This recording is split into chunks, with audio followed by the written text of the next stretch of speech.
வணக்கம் ஆஸ்பிரண்ட்ஸ். இன்னைக்கு என்ன பார்க்க போறோம்னா, ரொம்ப இம்பார்ட்டன்டான கொஸ்டின்ஸ் தான் பார்க்க போறோம். 100 கொஸ்டின்ஸ் பார்க்க போறோம். அதாவது 8th ஹிஸ்ட்ரி இருக்கு பார்த்தீங்களா, அந்த வரலாறுல டெர்ம் 2 உடைய மொத்தமா ஹிஸ்ட்ரி இன்னைக்கு முடிக்க போறோம். 100 கொஸ்டின்ஸ்ல டெர்ம் 2 நீங்க 8th ஹிஸ்ட்ரி வரலாறு முடிச்சிருவீங்க. ஓகேங்களா? எம்சிக்யூ டைப்ல கொண்டு வந்திருக்கோம். ரொம்ப ரொம்ப இம்பார்ட்டன்டான கொஸ்டின்ஸ். ஓகேங்களா? சரி வாங்க கொஸ்டின்குள்ள போகலாம். அலகு 1 அதோட டாபிக் பேர் என்ன அப்படின்னு பார்த்தீங்கன்னா, இந்தியாவில் கல்வி வளர்ச்சி அப்படின்றத டாபிக். இதுலேருந்து ஒரு 50 வினாக்கள் பார்க்கலாம். முதல் வினா, பண்டைய வேத காலத்தில் கற்றலின் முதன்மை நோக்கம் எது? ஸோ முன்னாடி இருக்கு பார்த்தீங்களா, அப்போ வேத காலத்தில் வேதிக் டைமில் கற்றலோட நோக்கம் என்ன, பிரைமரி ரீசன் என்ன அப்படின்னு கேட்குறாங்க. அறிவையும் ஆன்மீக முன்னேற்றத்தையும் அடைவது. ஓகேங்களா? இரண்டாவது கேள்வி, உலகின் பழமையான பல்கலைக்கழகங்களில் ஒன்றான நாலந்தாவை நிறுவிய குப்த பேரரசர் யார் அப்படின்னு கேட்பாங்க. முதலாம் குமாரகுப்தர். உங்களுக்கே தெரிஞ்சிருக்கும். முதலாம் குமாரகுப்தர் ஆப்ஷனில் இல்லை அப்படின்னா சக்கராதித்யான்னு கொடுத்துருப்பாங்க. அதுவும் சரியான விடை தான். இவரோட இன்னொரு பேர் தான் சக்கராதித்யா அப்படின்னு சொல்லுவாங்க. ஓகேங்களா? மூணாவது கேள்வி, இந்தியாவின் நவீன கல்வி முறையை தொடங்கிய முதல் ஐரோப்பியர் யாருன்னா போர்ச்சுகீசியர்கள் தான். ஏன்னா அவங்க தான் போர்ச்சுகீசியர்கள் தான் முதல்ல வருவாங்க. உங்களுக்கே தெரிஞ்சிருக்கும், வாஸ்கோடகாமா அவர்கள் வருவார் காலிக்கத்துக்கு. ஸோ அப்போ தான் போர்ச்சுகீசியர்கள் வருவாங்க. பிற்காலத்தில் ஒவ்வொருத்தராக வர ஆரம்பிப்பாங்க. ஓகேங்களா? ஆங்கிலேயர்கள் வருவாங்க. 1600 டிசம்பர் 31 ஆங்கிலேயர்கள் வருவாங்க. அப்புறம் பிரெஞ்சு வருவாங்க, டேனியர்கள் வருவாங்க. ஸோ இந்த மாதிரி அந்த க்ரொனாலஜிக்கல், அதாவது கால வரிசை யார் வந்தாங்க அப்படின்றதையும் தெரிஞ்சு வச்சுக்கோங்க. ஓகேங்களா? நான்காவது கேள்வி, 1835ஆம் ஆண்டு இந்தியாவில் ஆங்கில மொழியை பயிற்று மொழியாக அறிமுகப்படுத்த பரிந்துரைத்த அறிக்கை எது? மெக்கல்லா கல்வி அறிக்கை. ஓகேங்களா? ஸோ அப்போ வில்லியம் பென்டிக் அவர்கள் இருப்பாங்க. மெக்கலே அப்படின்னு சொல்லிட்டு ஒருத்தர் இருப்பார். உங்களுக்கே தெரிஞ்சிருக்கும், இவர் தான் என்ன சொன்னால் பயிற்று மொழியாக நம்ம வைக்கணும் அப்படின்ற விஷயத்தை அறிவுறுத்தியிருப்பார். எப்போனா 1835களில். அதுக்கடுத்த கேள்வி, இந்திய கல்வியின் மகா சாசனம், ஓகேங்களா, மகா சாசனம் என்று அழைக்கப்படும் அறிக்கை எது அப்படின்றத அடுத்த கேள்வி. வூட்ஸ் கல்வி அறிக்கை. ஓகேங்களா? வூட்ஸ் டிஸ்பேட்ச் அப்படின்னு சொல்லுவாங்க ஆங்கிலத்தில். வூட்ஸ் கல்வி அறிக்கை 1854களில். மெக்கலே அப்படின்னா 1834களில். எந்த ஒரு கன்ஃபியூஷனும் தேவையில்லை. ஓகேங்களா? இந்த கல்வி இதை பற்றி படிக்கணும் பார்த்தீங்களா, இந்த ராதாகிருஷ்ணன், தாகூர், மகாத்மா காந்தி இவங்க எல்லாமே வருவாங்க. கமிஷன்ஸ் கமிட்டியுமே வரும். ஸோ இது உங்களுக்கு சைக்காலஜி, அதாவது சைல்டு பெடகாலஜி படிக்கும் போதும் யூஸ் ஆகும். இந்த யூனிட்ஸ்லேருந்து ஏதாவது ஒரு கொஷின் கனெக்ட் பண்ணி உங்களுக்கு சைல்டு பெடகாலஜியில் கேட்க வாய்ப்பு இருக்குது. ஓகேங்களா? அதனால் இந்த யூனிட்டை ஸ்கிப் பண்ணாமல் பாருங்கள். ஆறாவது கேள்வி, 1857ஆம் ஆண்டு இந்தியாவில் முதலில் நிறுவப்பட்ட பல்கலைக்கழகங்கள் அல்லாதது எது? ஸோ நல்லா பாருங்கள், இங்கே அல்லாதது அப்படின்ற விஷயத்தை நான் டீகோட் பண்ணிக்கணும். ஏன் அப்படின்னு பார்த்தீங்கன்னா, கானிங் பிரபு ஒரு பீரியடில் என்ன பண்ணுவார்னா, இந்த 3 ப்ராவின்ஷியல், அதாவது 3 பிரசிடென்சிலையுமே மாகாணங்கள்லையுமே கல்வியை நிறுவுவார். ஓகேங்களா? எங்கே பம்பாய் ஆகட்டும், கல்கத்தா ஆகட்டும், சென்னையில். அப்போ எது இல்லை அப்படின்னு பார்த்தீங்கன்னா டெல்லியில் இல்லை. ஓகேங்களா? அண்டர் கல்விக்குழு எந்த ஆண்டு நியமிக்கப்பட்டது அப்படின்னு பார்த்தீங்கன்னா 1882. ஓகேங்களா? ஸோ அண்டர் 82, மெக்கலே 35, அதே போல் 54களில் என்ன அப்படின்னு பார்த்தீங்கன்னா வூட்ஸ் டிஸ்பேட்ச் வரும். எட்டாவது கேள்வி, சுதந்திர இந்தியாவின் முதல் பல்கலைக்கழக கல்விக்குழுவின் தலைவர் யார்? ஓகேங்களா? ஸோ சுதந்திரம் ஆஃப்டர் இண்டிபெண்டன்ஸ்க்கு அப்புறம் முதல் யூனிவர்சிட்டி இருக்குது பார்த்தீங்களா, அந்த யூனிவர்சிட்டியோட கல்விக்குழுவின் தலைவர் யாருன்னு கேட்குறாங்க. அப்போனா 1948 அப்படின்னு நம்ம மீன் பண்ணி கொடுத்தாங்கன்னா ராதாகிருஷ்ணன் அவர்கள். யார்? டாக்டர் எஸ் ராதாகிருஷ்ணன் அவர்கள். சர்வப்பள்ளி ராதாகிருஷ்ணன் சொல்லுவோம் பார்த்தீங்களா, அவர் தான்.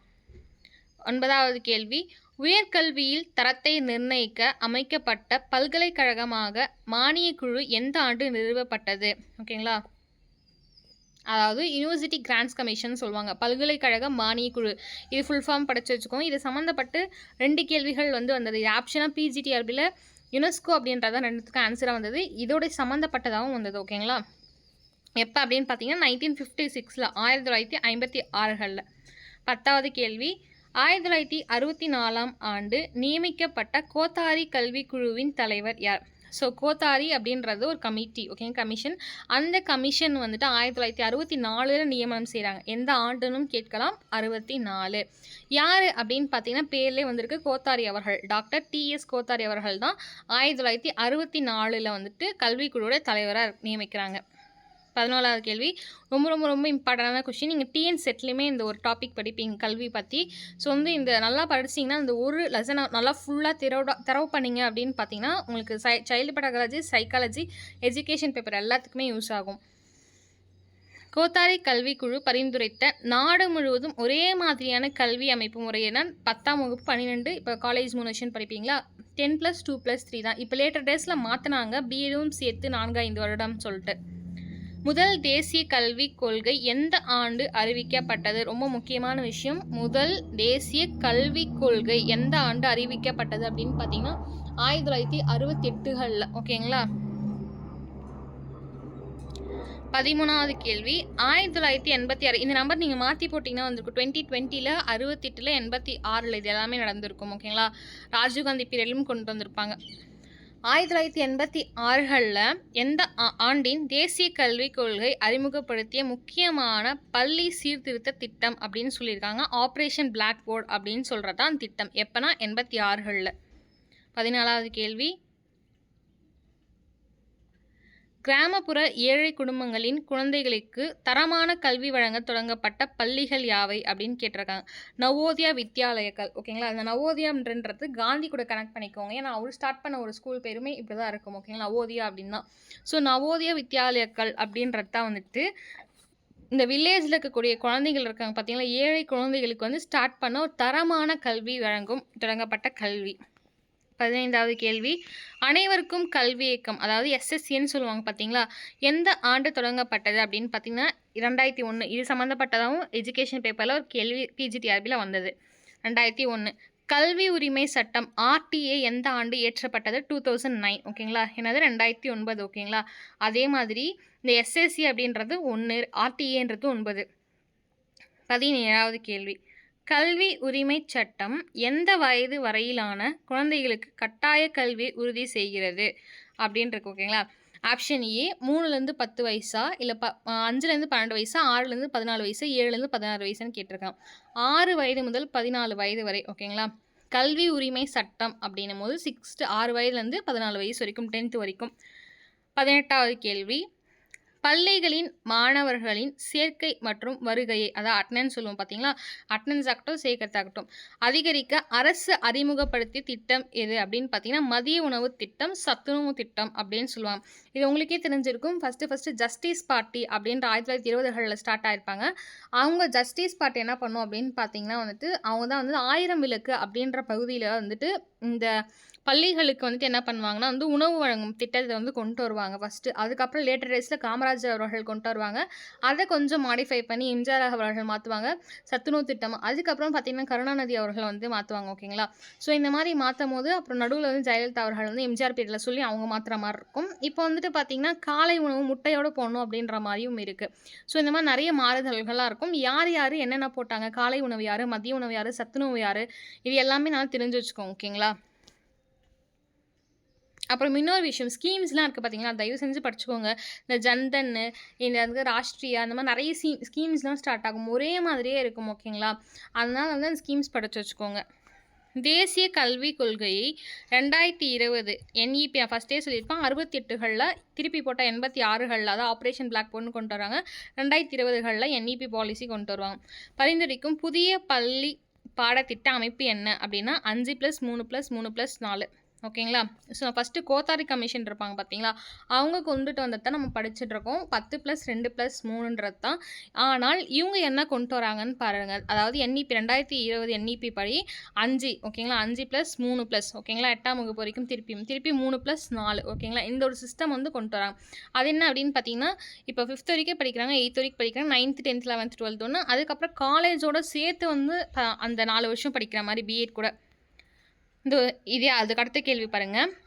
NEP 2020 கீழ் உயர்கல்வியியல் எவ்வளவு ஆண்டுகள் கொண்ட பல துறை இளங்கலை பட்டம் அறிமுகப்படுத்தப்பட்டுள்ளன? 4 ஆண்டுகள். ஓகேங்களா. தட்சசீலம் பல்கலைக்கழகம் எந்த துறைக்கு புகழ் பெற்றிருந்ததுன்னா மருத்துவம் மற்றும் சட்டவியல், மெடிசனுக்கும் அதுக்கப்புறம் லாக்கும் வந்துட்டு தட்சசீலம் பல்கலைக்கழகம் புகழ் பெற்றது. இடைக்காலத்தில் முஸ்லீம்களுக்கான உயர்கல்வி மையங்கள் எவ்வாறு அழைக்கப்பட்டன? மதராசக்கள். ஓகேங்களா. ஸோ இது வந்து முகலாயர்கள் கூட கேட்கலாம். ஓகேங்களா. இடைக்காலம்னாவே உங்களுக்கு முகலாயர்கள் தான் வருவாங்க. இடத்துல முஸ்லீம்கள் அப்படின்னு இல்லாமல் முகலாயர்கள் அப்படின்னு கேட்கலாம். மதராசக்கள் அப்படின்னு சொல்லுவாங்க. இதே போல் இந்த கேள்விகள் வந்து வேறு மாதிரி மாடிஃபிகேஷன் பண்ணி பிஜிடிஆர்பி 2025 கேட்டிருந்தாங்க. என்ன அப்படின்னா கணக்கையர் அப்படின்றத ஆன்சர் ஆகும். குருன்னு கூப்பிடுவாங்களா, இல்லை வந்து வாத்தியான்னு கூப்பிடுவாங்களா, இல்லைனா வந்து கணக்கையர்னு கூப்பிடுவாங்களா, இல்லைனா வந்துட்டு ராஜகுருன்னு கூப்பிடுவாங்க. இந்த மாதிரி ஆப்ஷன்ஸ் இருந்தது. ஸோ அதில வந்து எப்படி வந்துட்டு அந்த வேத காலத்தில அந்த முன்னாடி இருந்த காலத்தில வந்துட்டு ஆசிரியர் அழைப்பாங்கன்னு கேட்டிருந்தாங்க. கணக்கையார் அப்படின்றது தான் ஆன்சர் ஓகேங்களா? ஸோ அதே மாரி தான் இங்க. ஸோ முஸ்லீமுடைய உயர்கல்வி மையங்கள் வந்து மதராசாக்கள் அப்படின்னு அழைப்பாங்க ஓகேங்களா? அதேபோல் இப்போ வந்து குருகுலங்களா, இல்ல வித்யாலயங்களா, பட்டாசாலாக்களா இது வந்து கீழ கமெண்ட் பண்ணுங்க. அந்த காலத்தில வந்துட்டு மடாலயங்கள் அதாவது பள்ளி மடாலயங்கள் வந்து எப்படி அழைக்கப்பட்டது அப்படின்னு சொல்ட்டு. 23வது கேள்வி. கல்கத்தா மதராசாவை 1781 தொடங்கிய ஆங்கிலேய ஆளுநர் யார் அப்படின்னா வாரன் ஹேஸ்டிங். ஸோ நீங்கள் இயர் பார்த்த உடனே கண்டுபிடிச்சிருப்பீங்க. அதான் நான் இயருமே பிராக்கெட் பண்ணியிருக்கேன். 1781 வாரன் ஹேஸ்டிங் உங்களுக்கு வந்து கனெக்ட் ஆகிருக்கணும். ஸோ கல்கத்தா இருக்கக்கூடிய மதராசானா இப்போ தான் படித்தோம் பள்ளிக்கூடிய கல்விகளுடைய நிலையம்னு சொல்லிட்டு அந்த மதராசாவை தொடங்கிய ஆங்கிலேய ஆளுநர் யாருன்னு கேட்டிருக்காங்க வாரன் ஹேஸ்டிங் அவர்கள். 24வது கேள்வி. மெக்கலே கல்வி அறிக்கைக்கு முந்தைய கல்வியின் மீதான விவாதம் எவ்வாறு அழைக்கப்படுகிறது அப்படின்னு பார்த்தீங்கன்னா கீழ்நாட்டு கல்வி ஓகேங்களா? ஸோ கீழ்நாட்டு கல்வியா மேல்நாட்டு கல்வியா அப்படின்ற ஒரு விவாதம் போயிட்டு இருந்தது. ஏன் அப்படின்னு பார்த்தீங்கன்னா அப்போ தான் கொஞ்சம் கொஞ்சமாக வெஸ்டர்னைசேஷன் பண்ணிட்டு இருந்தாங்க. ஆங்கில கல்வி வந்து உள்ளே புகுத்துனாங்க. மெக்கலே பீரியடில் பயிற்றுவிக்கும் மொழிகளையும் அப்போ ஸ்டார்ட் பண்ணியிருந்தாங்க. ஸோ அப்போ என்ன ஆகுது அப்படின்னு பார்த்தீங்கன்னா கீழை நாட்டு கல்விகள் வந்து ஒரு மாதிரி இருக்கும், மேலை நாட்டு கல்விகள் வந்து ஒரு மாதிரி இருக்கும். அதில் வந்து எது நம்ம கொண்டுட்டு வரணும் அப்படின்ற விவாதம் அந்த டைமில் பயங்கரமாக தீப்பொறி மாதிரி பரவிட்டு இருந்தது அப்படின்னு சொல்லலாம்.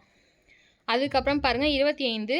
ஹூட்ஸ் கல்வி அறிக்கை எதன் மூலம் இந்தியர்களின் கல்வி பொறுப்பை ஏற்க பரிந்துரைத்ததுன்னு பார்த்தீங்கன்னா அரசாங்க துறைகள், பொது கல்வித்துறைகள். ஸோ 25வது கேள்வி பாருங்கள். வூட்ஸ் கல்வி அறிக்கை எதன் மூலம் இந்தியர்களின் கல்வி பொறுப்பை ஏற்க பரிந்துரைத்தது அப்படின்னு பார்த்தோம். பொது கல்வித்துறையை வந்து பரிந்துரைத்தாங்க. அதாவது அரசாங்க துறைகள் இருக்கும் பார்த்தீங்களா? இப்போ வந்துட்டு யூனிஃபார்ம் டிபார்ட்மெண்ட்ஸ் இல்லை கவர்மெண்ட் ஜாப்ஸ் இருக்கலாம், இல்லை ஆசிரியர்களாக இருக்கலாம், இல்லை காவல்துறையாக இருக்கலாம், இல்லை வந்துட்டு லா படித்தவங்களாக இருக்கலாம், சட்டத்துறையாக இருக்கலாம். இந்த மாதிரி அரசாங்க துறைகளையோ இல்லை பொது கல்வித்துறையோ வந்து பார்க்கணும் அப்படின்ற மாதிரி சொல்லியிருப்பாங்க. என்னது வூட்ஸ் கல்வி அறிக்கை. இந்த கேள்வி வேறு மாதிரியும் கேட்கலாம். அரசாங்க துறைகள் அல்லது பொது கல்வித்துறைகள் இப்படின்னு கேட்டுட்டு எந்த கமிட்டி வந்து அறிக்கை வந்து இந்தியர்கள் கல்வி பொறுப்பை ஏற்க பரிந்துரைத்தது அப்படின்ற கேள்விகளும் வரலாம். இல்லை அரசாங்கத்துறை மட்டும் கொடுக்கலாம், பொது கல்வித்துறை மட்டும் கொடுக்கலாம். 26வது கேள்வி. ஆரம்ப மற்றும் இடைநிலை கல்வி சீர்திருத்தங்கள் முக்கியத்துவம் அளித்த குழு என்ன? ஹண்டர் கல்வி குழு ஓகேங்களா? ஹண்டர் கமிஷன் தான் ஸ்டார்டிங்கில் ஆரம்ப மற்றும் இடைநிலை கல்வி சீர்திருத்தங்களில் ரீஃபார்ம்ஸ் வந்து முக்கியத்துவம் கொடுப்பாங்க.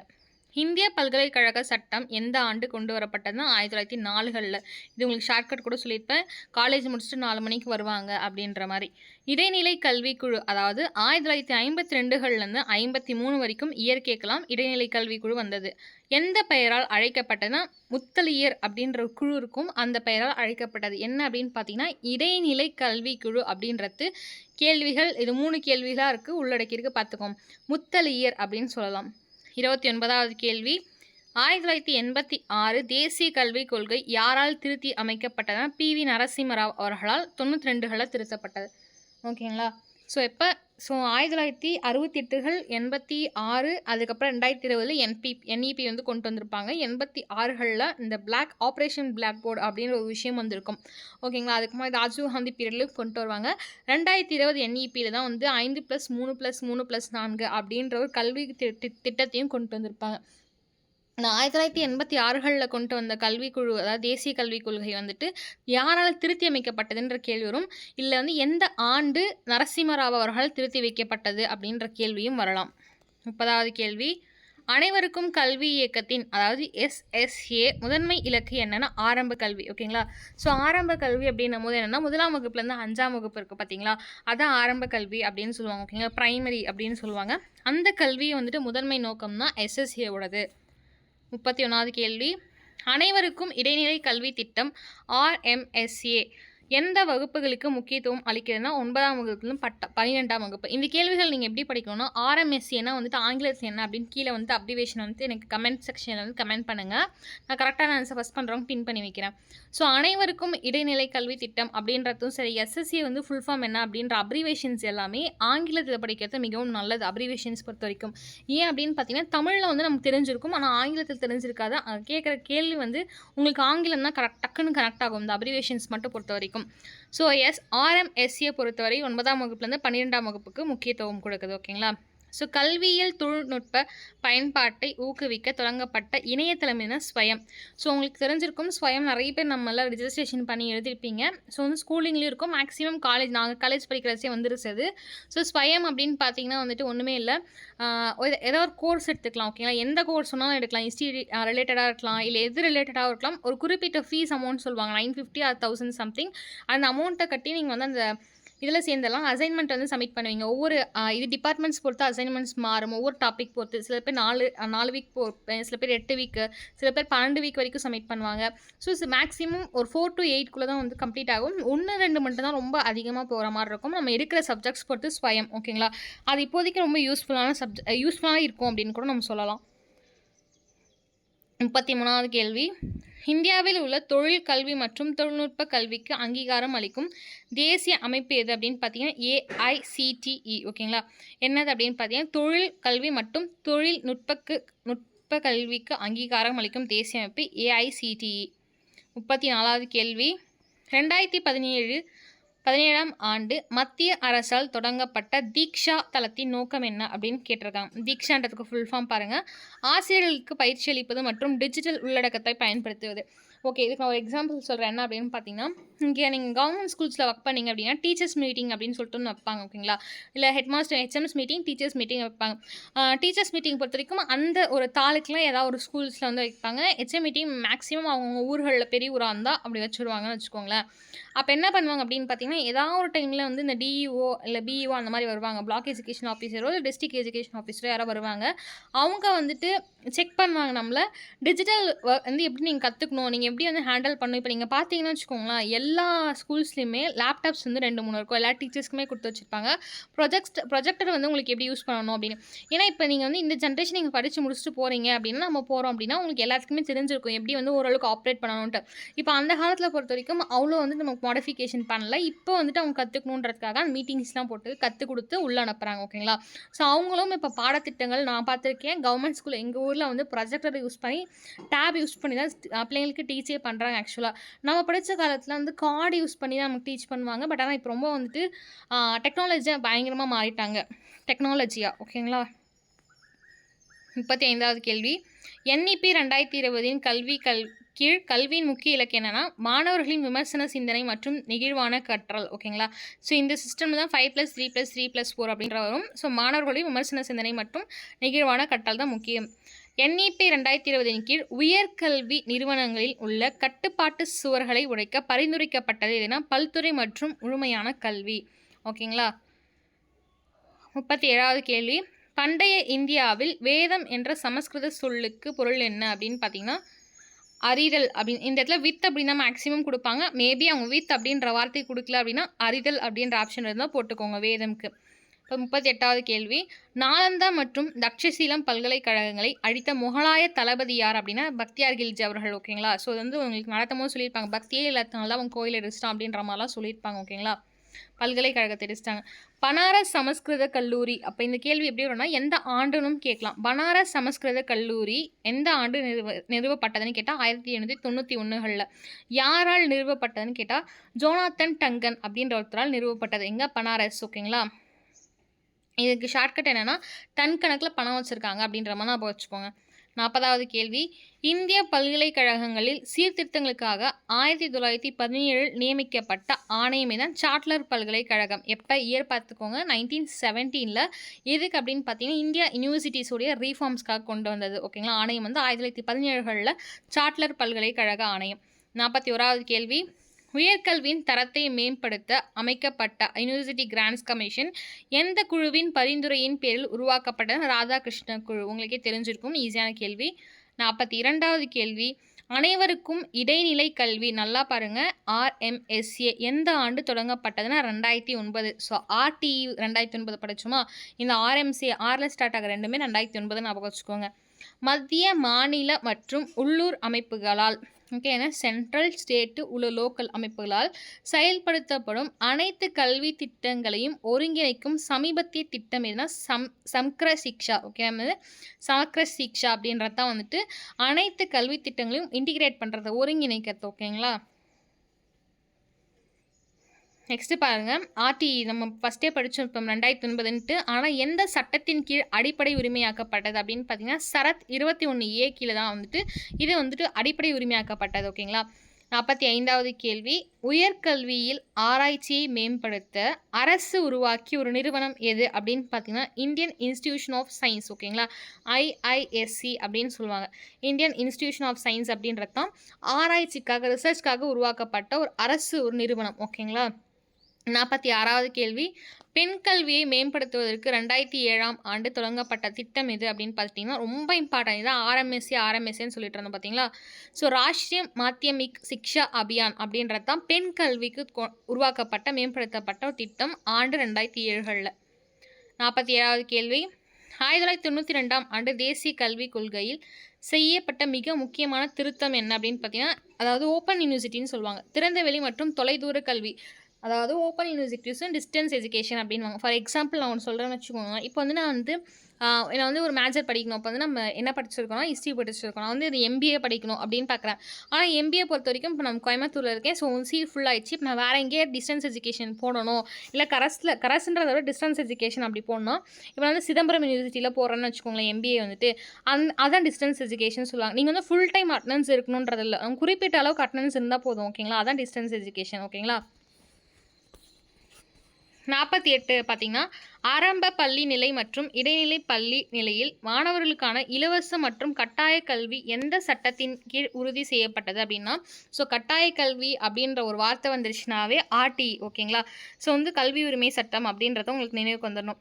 49வது கேள்வி, இந்தியாவில் கல்வியை ஒரு அடிப்படை உரிமையாக மாற்றுவதன் நோக்கம் என்ன அப்படின்னு பார்த்தீங்கன்னா, அனைத்து குழந்தைகளுக்கும் தரமான கல்வி கிடைப்பதை உறுதி செய்வது.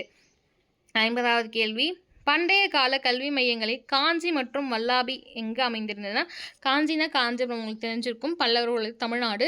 வல்லாபி அப்படின்றது குஜராத்தில் அமைந்திருக்கு. ஓகேங்களா. ஸோ இது வந்து யூனிட் 1 கம்ப்ளீட் ஆயிடுச்சு. எட்டாவது ஹிஸ்ட்ரியோடைய டேர்ம் 2 யூனிட் 1 கம்ப்ளீட் ஆயிடுச்சு. ஓகேங்களா. ஸோ யூனிட் 2 பார்க்கலாம். யூனிட் 2 என்ன அப்படின்னு பார்த்தீங்கன்னா, இந்தியாவில் தொழிலகங்களின் வளர்ச்சி. ஓகேங்களா. என்னது இந்தியாவோட தொழிலகங்களின் வளர்ச்சி. ஓகே. இந்தியாவில் நவீன தொழில் அலகங்களின் தொடக்கத்திற்கு வித்திட்ட முதல் தொழில் தான் பருத்தி நெசவு. ஓகேங்களா. ஸோ பருத்தி தான் ஃபஸ்ட்டு தொழிலில் வந்து முதல்ல வித்திட்டாங்க. இந்தியாவில் முதல் வெற்றி பெற்ற பருத்தி நெசவாலை எந்த ஆண்டு எங்கு தொடங்கப்பட்டதுன்னா 1854களில் தொடங்குறாங்க, பம்பாயில் தொடங்குறாங்க. ஓகேங்களா. ஸோ இந்தியாவில் முதல் சணல் ஆலை எங்கே நிறுவப்பட்டதுன்னா ரிஷ்ரா அப்படின்ற ஒரு இடத்துல கல்கத்தாக்கு நியர்பையாக இருக்குது. ஓகேங்களா. ஸோ முதல்ல பருத்தி நிலையம் ஸ்டார்ட் பண்ணுறாங்க, பருத்தி நெசவு ஸ்டார்ட் பண்ணுறாங்க. அந்த பருத்தி நெசவு எங்கே பண்ணுறாங்கன்னா 54களில் பண்ணுறாங்க, பம்பாயில் பண்ணுறாங்க. சணல், இந்த பருத்தியும் சணலும் வந்து என்ன சொல்லுவாங்க, கமர்ஷியல் கிராப் கல்டிவேட் அப்படின்னு சொல்லுவாங்க, அதாவது பணப்பயிர்னு சொல்லுவாங்க. ஓகேங்களா. ஸோ முதல் சணல் ஆலை வந்து ரிஷ்ரா அப்படின்ற ஒரு இடத்துல வந்துட்டு கொல்கத்தா நியர்பையில் தொடங்குறாங்க. இந்த டாடா இரும்பு மற்றும் எஃகு ஆலைகள் டிஸ்கோன்னு சொல்லுவாங்க. ஓகேங்களா. ஜம்ஷெட்பூரில் எந்த ஆண்டு தொடங்கப்பட்டதுன்ற கேள்வி. ஸோ இந்த கேள்வி வேறு மாதிரியும் கேட்கலாம். டாடா இரும்பு மற்றும் எஃகு ஆலை 1907களில் எங்கே தொடங்கப்பட்டதுன்னு கேட்கலாம், இல்லை டிஸ்கோனி ஃபுல் ஃபார்ம் கேட்கலாம். 1907. ஓகேங்களா. ஜம்ஷெட்பூரில். சுதந்திர இந்தியாவில் முதல் தொழிற்கொள்கை தீர்மானம் எந்த ஆண்டு அறிவிக்கப்பட்டதுன்னா 1948களில். ஓகேங்களா. ஸோ வந்துட்டு 47க்கு அப்புறம் 48களில் தொழிற்கொள்கை தீர்மானம் அறிவிக்கப்பட்டாங்க. இரண்டாவது தொழிற்கொள்கை தீர்மானம். ஓகேங்களா. ஸோ ஃபஸ்ட்டு 48களில், செகண்ட் 56கள். எதற்கு அதிக முக்கியத்துவம் அளித்ததுன்னா கனரக தொழில்கள் மற்றும் பொதுத்துறைக்கு வந்து முக்கியத்துவம் அளிக்கிறாங்க. ஓகேங்களா. எப்போ 56ல் தொடங்கப்பட்ட இரண்டாவது தொழிற்கொள்கையில். 7வது கேள்வி, இந்தியாவின் தொழில் மயமாக்கலின் தந்தை என அழைக்கப்பட்டவர் மெக்லனோபிஸ். ஓகே, உங்களுக்கே தெரிஞ்சிருக்கும், பிசி மெக்லனோபிஸ் அவர்கள் தான். பிலாய், ரூர்கேலா, துர்காப்பூர் ஆகிய இரும்பு எஃகு ஆலைகள் எந்த 5 ஆண்டு திட்ட காலத்தில் தொடங்கப்பட்டதுன்னா இரண்டாவது 5 ஆண்டு திட்டம். உங்களுக்கே தெரிஞ்சிருக்கும், 51களில் வந்துட்டு 5 இயர் பிளான் தொடங்குவாங்க. அந்த 56களில் செகண்ட். 51கள் பொறுத்த வரைக்கும் விவசாயத்துக்கு மிக முக்கியத்துவம் கொடுப்பாங்க. இரண்டாவது இண்டஸ்ட்ரியல் தொழில்நுட்பத்துக்கு வந்து முக்கியத்துவம் கொடுப்பாங்க. அதில் ஸ்டார்ட் பண்ணது தான் இந்த பிலாய், ரூர்கேலா, துர்காப்பூர்ன்ற ஊர்களில் இரும்பு எஃகு ஆலைகள் வந்து ஸ்டார்ட் பண்ணுவாங்க. இரண்டாவது 5 ஆண்டு திட்டத்துக்கு. ரொம்ப இம்பார்ட்டண்டான கொஷின், நோட் பண்ணி வச்சுக்கோங்க. 9வது கேள்வி, தொழிலகங்களின் ஆதிக்கத்தை கட்டுப்படுத்த 1969ஆம் ஆண்டில் இயற்றப்பட்ட சட்டம் என்னன்னா ஏகபோக மற்றும் கட்டுப்படுத்தும் வர்த்தக சட்டம். இதுக்கு ஃபுல் ஃபார்ம் படித்து வச்சுக்கோங்க, MRTP. ஓகேங்களா. 10வது கேள்வி, 1991ஆம் ஆண்டின் புதிய பொருளாதார கொள்கையின் 3 முக்கிய கூறுகள் யாவை அப்படின்னா தாராளமயமாக்கல், தனியார்மயமாக்கல், உலகமயமாக்கல். ஓகேங்களா? ஸோ லிபரலைசேஷன், குளோபலைசேஷன் அப்படின்னு படிச்சிருப்பீங்க. பிரைவேட்டைசேஷன் அப்படின்ற வார்த்தை தான். ஓகேங்களா? LPG அப்படின்னு படிச்சிருப்பீங்க. Liberalisation, privatisation, globalisation. ஓகேங்களா? ஸோ 11வது கேள்வி, தாராளமயமாக்கல் என்பது தொழில்துறையின் என்ன மாற்றங்களை கொண்டு வந்தது அப்படின்னு பார்த்தீங்கன்னா தொழில் உரிமத்தை நீக்கி கட்டுப்பாடுகளை வந்து தளர்த்துச்சு. ஓகேங்களா? ஸோ இதான் வந்து லிபரலைசேஷனுடைய முக்கியத்துவம். 1991ஆம் ஆண்டுக்கு பிறகு பொதுத்துறைக்கு ஒதுக்கப்பட்ட தொழில்களின் எண்ணிக்கை எவ்வளவாக குறைக்கப்பட்டதுன்னா 3ஆக குறைக்கப்பட்டாங்க. என்ன இயர்னா 1991களில் பொதுத்துறை. ஓகேங்களா? பொதுத்துறைனா பப்ளிக். ஓகேங்களா? அதுக்கு ஒதுக்கப்பட்ட தொழில்கள் வந்து எண்ணிக்கை குறைக்கிறாங்க. 13வது கேள்வி, பொதுத்துறை நிறுவனங்களின் பங்குகளின் விற்பனை எவ்வாறு அழைக்கப்படுகிறதுனா டிஸ்இன்வெஸ்ட்மெண்ட்னு சொல்லுவாங்க. அதாவது பங்கு விலக்கல் அப்படின்னு சொல்லுவாங்க. ஓகேங்களா? ஸோ பப்ளிக்கில். ஸோ 14வது கேள்வி ரொம்ப முக்கியமான கேள்வி, உங்கள் எல்லாத்துக்குமே தெரிஞ்சிருக்கும். இந்தியாவில் தகவல் தொழில்நுட்பத் துறையின் வளர்ச்சி ஒரு முக்கிய மையமாக விளங்கும் நகரம் எதுனா பெங்களூரு. ஓகேங்களா? 15வது கேள்வி, மேக் இன் இந்தியா திட்டத்தின் முக்கிய குறிக்கோள் என்ன அப்படின்னு பார்த்தீங்கன்னா உள்நாட்டு உற்பத்தியை ஊக்குவிப்பதும் அந்நிய முதலீடுகள் ஈர்ப்பதும். ஓகேங்களா? ஸோ வந்து இது ரொம்ப ரொம்ப ரொம்ப ரொம்ப நல்ல விஷயம் என்ன அப்படின்னு பார்த்தீங்கன்னா எந்த அளவுக்கு தமிழ்நாட்டிலும் இந்தியாவுக்கும் வந்து நம்ம வந்து உற்பத்தி ப்ரொடக்ஷன்ஸ் அதிகம் பண்ணுறோமோ அந்த அளவுக்கு நமக்கு வந்து என்ன அப்படின்னு பார்த்தீங்கன்னா எக்கனாமிக்லாம் நம்ம பயங்கரமாக வந்து ரீச் ஆகும் ஹையாக. ஏன் அப்படின்னு பார்த்தீங்கன்னா ஃபார் எக்ஸாம்பிள் வந்து திருப்பூரில் வந்து பனியன்ஸ் ஆகட்டும் மற்ற நிறைய வந்துட்டு எப்படி சொல்கிறது நிறைய வந்துட்டு ட்ரெஸ்ஸஸ்லாம் வந்துட்டு இங்கேருந்து தான் வந்து நமக்கு மேனுஃபேக்சர் பண்ணி போகும். ஓகேங்களா? அப்படி பண்ணும்போது நம்ம வந்து ஒரு அமௌண்ட்டு நமக்கு தயாரிக்கிறதுக்கு ஒரு அமௌண்ட் ஆகும். பட் ஆனால் வந்துட்டு அது அவங்களுக்கு வந்து கொடுக்கும் போது வந்து நம்ம ஒரு ஒரு கொஞ்சம் ப்ராஃபிட் வச்சு கொடுப்போம். ஓகேங்களா? அந்த மாதிரி இருக்கும்போது நமக்கும் வந்துட்டு ப்ராஃபிட் கிடைக்கும். அது மட்டும் இல்லாமல் அவங்கள எந்த அளவுக்கு கவரமோ அந்தளவுக்கு நமக்கு வந்து இன்வெஸ்ட்மெண்ட்டும் ஜாஸ்தியாகும். பட் ஆனால் ஒரு மைனஸ் என்ன அப்படின்னு பார்த்தீங்கன்னா திருப்பூர் ஆகட்டும், நான் ஃபஸ்ட்டே சொன்ன மாதிரி டெட்ராய்டு அப்படின்னு சொல்லக்கூடிய சென்னை ஆகட்டும், ஆட்டோமொபைல்ஸ் ஆகட்டும், இது எல்லாத்துக்குமே தண்ணி நிறைய தேவைப்படும். திருப்பூர் பொறுத்த வரைக்கும் அந்த ஆடைகளை வந்து நம்ம செய்கிறோம் பார்த்தீங்களா, நெய்கிறப்ப தண்ணிகள் தேவைப்படும். அந்த தண்ணிகள் வந்து டை நிறைய யூஸ் பண்ணும்போது ஆறுகளில் கலக்குது அப்படின்றதும் ஒரு உண்மைதான். ஓகேங்களா? அப்படி இருந்தாலுமே நமக்கு நிறைய ப்ராஃபிட்ஸ் வரும். பட் ஆனால் ஆட்டோமொபைல்ஸ் இன்னுமே ஃபஸ்ட்டு நிறைய தண்ணி வந்து தேவைப்படும் நமக்கு. ஓகே, 16வது கேள்வி, பிரிட்டிஷ் ஆட்சியின் போது இந்திய கைவினை தொழில்கள் வீழ்ச்சியடைய முதன்மை காரணம் என்ன? பிரிட்டிஷ் இயந்திரங்களால் தயாரிக்கப்பட்ட மலிவான பொருட்களின் இறக்குமதி. உங்களுக்கு தெரிஞ்சிருக்கும். இந்தியாவின் முதல் ரயில் பாதை மும்பை டு தானே 1853களில் இந்தியாவில் நிலக்கரி சுரங்க தொழில் தொடங்கப்பட்ட இடம்னா ராணிகஞ்ச். ஓகேங்களா? உங்களுக்கு தெரிஞ்சிருக்கும். ராணிகஞ்ச் தான் வந்து நிலக்கரி சுரங்கம் தொழில்நுட்பம் ஃபஸ்ட்டு தொடங்கப்பட்டாங்க இந்தியாவில். 1948ஆம் ஆண்டு தொழிற்கொள்கை தீர்மானத்தின்படி எந்த தொழில் அரசின் ஏகபோகத்தின் கீழ் வந்ததுன்னா இரும்பு மற்றும் எஃகு. எப்போ அப்படின்னு பார்த்தீங்கன்னா 1948 கீழே. இந்தியாவின் 2வது ஐந்தாண்டு திட்டம் 56லேருந்து 61 வரைக்கும் மிக கவனம் எதன் மீது அப்படின்னு பார்த்தீங்கன்னா வேகமான தொழில்மயமாக்கலும் மற்றும் கனரக தொழில்களும். 21வது கேள்வி, பொதுத்துறை நிறுவனங்களின் நிர்வாகத்தை கண்காணிக்க அமைக்கப்பட்ட அமைப்பு எதுனா பொதுத்துறை நிறுவனங்களுக்கான நிலைக்குழு. ஓகேங்களா? 22வது கேள்வி, சிறிய அளவிலான தொழில்கள் அதாவது ஸ்மால் இண்டஸ்ட்ரின்னு சொல்லுவோம் பார்த்தீங்களா, அது வளர்ச்சிக்கு முக்கியத்துவம் அளித்த குழு எது அப்படின்னு பார்த்தீங்கன்னா கார்வே அப்படின்ற குழு தான் வந்து ஸ்மால் இண்டஸ்ட்ரீஸ்க்கு வந்து ரொம்ப இம்பார்ட்டன்ட் கொடுத்தாங்க அப்படின்னு சொல்லலாம். ஓகேங்களா? நெக்ஸ்ட், இண்டஸ்ட்ரியல் லைசனிங் தொழில் உரிம முறை என்றால் என்ன அப்படின்னு பார்த்தீங்கன்னா தொழில் தொடங்க அரசாங்கத்திடம் அனுமதி பெறுவது தான் லைசனிங். உங்களுக்கு தெரிஞ்சிருக்கும். 24வது கேள்வி, இந்தியாவின் பசுமை புரட்சிக்கு பிறகு வளர்ந்த ஒரு முக்கியமான தொழில்துறை எதுனா ரசாயனம் மற்றும் உரத்தொழில். ஓகேங்களா? ஸோ பெஸ்டிசைட்ஸ் ஆகட்டும், ரசாயனம் ஆகட்டும், இது வந்துட்டு அந்த க்ரீன் ரெவல்யூஷனுக்கு அப்புறம் நல்லா பீக்கில் போனது அப்படின்னு பார்த்தீங்கன்னா இந்தியாவில் இதுதான். நெக்ஸ்ட், ப்ரைவேட்டைசேஷன் என்பதன் பொருள்னா அரசாங்க நிறுவனங்களை தனியாருக்கு மாற்றுவது. உங்களுக்கே தெரிஞ்சிருக்கும். ஸோ இந்த பேங்க்ஸ் எல்லாம் வந்து மாற்றினாங்க பார்த்தீங்களா இந்திரா காந்தியோட பீரியடில், அதான் ப்ரைவேட்டைசேஷன் அப்படின்னு சொல்லுவாங்க.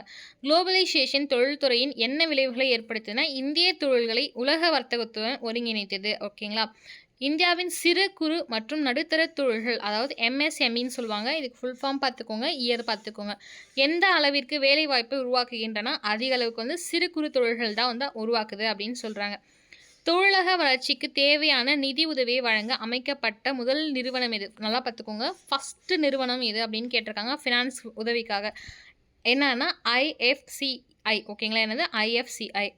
29வது கேள்வி, இந்தியாவின் தொழில் வளர்ச்சிக்கு கடன் வழங்குவதற்காக 1964ஆம் ஆண்டு உருவாக்கப்பட்ட வங்கி எதுனா IDBIன்னு சொல்லுவோம். இந்திய தொழில் வளர்ச்சிக்கே உருவாக்கப்பட்ட அதுதான் இந்திய தொழில் வளர்ச்சி கழகம் அப்படின்னு சொல்லுவோம். 30வது கேள்வி, இந்தியாவின் ஆட்டோமொபைல் வாகனத்துறையின் வளர்ச்சிக்கு ஒரு முக்கிய மையமாக இருக்கும் இடம் எதுனா சென்னை. ஓகே, அதுக்கப்புறம் குர்கான் அப்படின்ற ஒரு பகுதி ஞாபகம் வச்சுக்கோங்க. சென்னை நமக்கு எல்லாமே தெரியும். டெட்ராய்ட், குர்கான் அப்படின்றத ஞாபகம் வச்சுக்கோங்க. 31வது கேள்வி, சிறப்பு பொருளாதார மண்டலங்கள் SEZ உருவாக்கத்தின் நோக்கம் என்ன அப்படின்னு பார்த்தீங்கன்னா, வெளிநாட்டு முதலீட்டை ஈர்ப்பதற்கு, அதாவது இன்வெஸ்ட்மெண்ட் பண்ணுவாங்க பார்த்தீங்களா, ஈர்ப்பதற்கும் ஏற்றுமதியை அதிகரிப்பதும் தான் வந்துட்டு இந்த SEZ உடைய முக்கியத்துவம். ஓகேங்களா. 32வது கேள்வி, இந்திய தொழிலகங்களுக்கு ஒருமைப்பாட்டு மற்றும் நலனுக்காக செயல்படும் உச்சமைப்பு எது அப்படின்னு பார்த்தீங்கன்னா CII, அதாவது இந்திய தொழிலக கூட்டமைப்பு அப்படின்னு சொல்லுவாங்க. மேக் இன் இந்தியா திட்டத்தை அரசு எந்த ஆண்டு அறிமுகப்படுத்தப்பட்டதா? 2014 தான் மேக் இன் இந்தியா அப்படின்னு ஸ்டார்ட் அப் இந்தியா அப்படின்னு சொல்லுவோம். அதே மாதிரி மேக் இன் இந்தியா அப்படின்றதும் திட்டம் 2014 ஸ்டார்ட் பண்ணுறாங்க. இந்தியாவின் பெரிய பொதுத்துறை நிறுவனங்கள் ஒன்று எது அப்படின்னு பார்த்தீங்கன்னா ஸ்டீல் அத்தாரிட்டி ஆஃப் இந்தியா அப்படின்றது தான் SAIL அப்படின்னு சொல்லுவாங்க. இதுதான் இந்தியாவுடைய பொதுத்துறையில் மிக முக்கியமான ஒரு நிறுவனம். ஓகேங்களா. Steel authority of India full form இதுதான். நெக்ஸ்ட்டு பாருங்கள் 35களில் தொழிலக வளர்ச்சியில் வெளிநாட்டு நேரடி முதலீட்டின் FDI முக்கியத்துவம் என்ன அப்படின்னு பார்த்தீங்கன்னா மூலதனம், தொழில்நுட்பம் மற்றும் நிர்வாக திறன்களை நாட்டிற்குள் கொண்டு வருவது. 36வது கேள்வி, முகலாயர் பேரரசர் ஷாஜகான் காலத்தில் இந்திய தொழில்துறையின் வளர்ச்சியை கண்டு வியந்த பயணியான பெர்னியர் அவர்கள். நல்லா பார்த்துக்கோங்க. ஷாஜகான் அப்படின்னும் போது தாஜ்மஹால், ரெட் ஃபோர்ட் ஆகட்டும், மைலாசனம் ஆகட்டும், அந்த டைமண்ட் ஆகட்டும், ஸோ இதெல்லாமே உங்களுக்கு ஞாபகம் வரும். ஏன்னா பொற்காலம் அப்படின்னு சொல்லுவாங்க. முகலாயர்களில் பெயிண்டிங்ஸ் இதெல்லாம் ஞாபகம் வரும். இதை தவிர்த்து இந்த தொழில்துறையோடைய வளர்ச்சியை கண்டு வியந்த ஒரு யாருன்னு அப்படின்னு பார்த்தீங்கன்னா வந்து ஷாஜகான் பீரியடில் பயணி பெர்னியர் அவர்கள். ஓகேங்களா. இந்தியாவின் பாரம்பரிய பொருளாதாரம் எவற்றின் கலவையாக இருந்தது அப்படின்னு பார்த்தீங்கன்னா விவசாயம் மற்றும் கைவினைப் பொருட்கள்.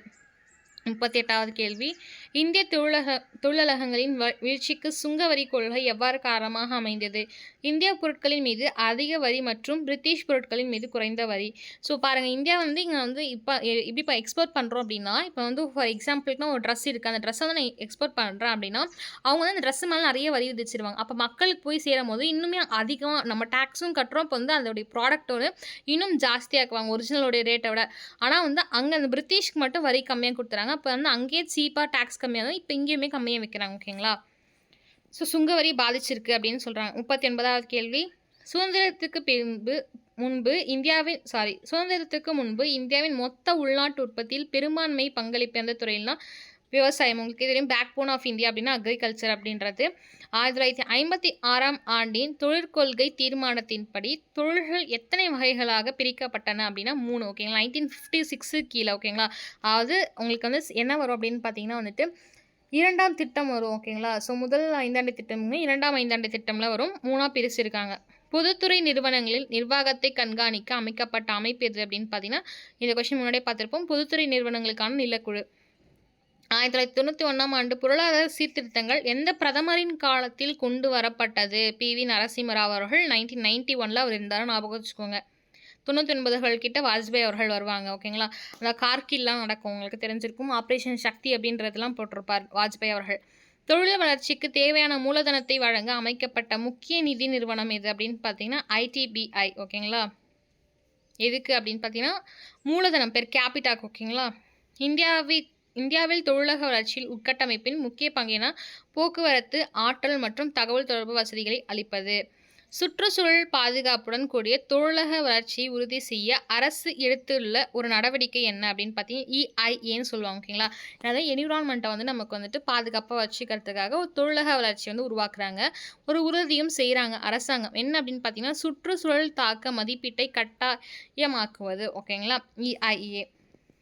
46வது கேள்வி, இந்தியாவின் ஆற்றல் தேவைகளை, ஓகேங்களா, எனர்ஜின்னு சொல்லுவாங்க. ஆற்றல் தேவைகளின் பெரும் பகுதி எந்த மூலத்திலிருந்து பெறப்படுகிறதுனா அனல் மின் சக்தி. ஓகேங்களா. அதாவது அனல் மின் சக்தி நிலையம்னு சொல்லுவாங்க. எங்கே இருக்குது அப்படின்ற கேள்விகள் எழுப்பப்பட்ட அனல் மின் சக்தியில் என்ன வந்து அதிகமாக வந்து பெரும் பகுதி அப்படின்னு பார்த்தீங்கன்னா மூலதனம் பார்த்தீங்கன்னா நிலக்கரி. ஓகேங்களா. நீலகிரின்னு சொல்லிட்டேன். ஸோ நிலக்கரி. ஓகேங்களா. அனல் மின் சக்தி எங்கே இருக்கணும்னு கேட்கலாம், அதுவும் பார்த்துக்கோங்க. 47வது கேள்வி, தொழிலாளர் நலனுக்காக இந்திய அரசு இயற்றிய ஒரு சட்டம் என ஃபேக்ட்ரி சட்டம். உங்களுக்கு தெரிஞ்சிருக்கும். முன்னாடியிலேருந்து இந்த ஆக்ட் வந்து பிரிட்டிஷார் காலத்துலேருந்தே இருக்குது. தொழிற்சாலைகள் சட்டம் அப்படின்னு சொல்லுவோம். 48வது கேள்வி, இந்தியாவில் இரண்டாவது பெரிய வேலைவாய்ப்பை உருவாக்கும் தொழில் எது அப்படின்னு பார்த்தீங்கன்னா ஃபஸ்ட்டே பார்த்துருப்போம். சிறு குறு மற்றும் நடுத்தர தொழில்கள் MSMEன்னு சொல்லுவோம்.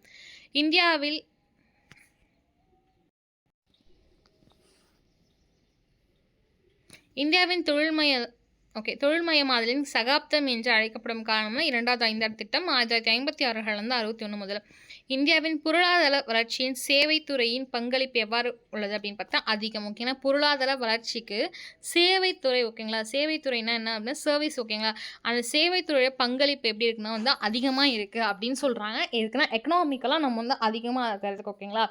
ஸோ யூஜி டிஆர்பிக்கும் காலேஜ் டிஆர்பிக்கான இன்றைக்கே உங்களுக்கு அப்டேட் கொடுத்துருவோம் எவ்வளோ ஃபீஸ் ஸ்ட்ரக்சர்ஸ் அப்படின்றது. ஸோ வந்து உங்களுக்கு ஜாயின் பண்ண விருப்பம் இருந்தால் 894078 உங்களுக்கு அந்த நம்பர் உங்களுக்கு ஃபஸ்ட்டே தெரிஞ்சிருக்கும்னு நினைக்கிறேன். அந்த நம்பருக்கு மெசேஜ் பண்ணுங்க, ஓகேங்களா. இல்லைனா வந்து கமெண்ட் செக்ஷனில் கேளுங்க மேம், நம்பர் வந்து அகாடமி நம்பர் அப்படின்னு சொல்லிட்டு உங்களுக்கு வந்து நாங்கள் மெசேஜ் பண்ணுவோம். Thank you aspirants. இந்த வீடியோ ரொம்ப முக்கியமான வீடியோ, கடைசி வரைக்கும் பாருங்கள். நான் கேட்ட கேள்விகளுக்கு வந்து கமெண்ட் செக்ஷனில் ஆன்சர் சொல்லுங்கள், நான் கண்டிப்பாக ரிப்ளை பண்ணுவேன். நன்றி, வணக்கம்.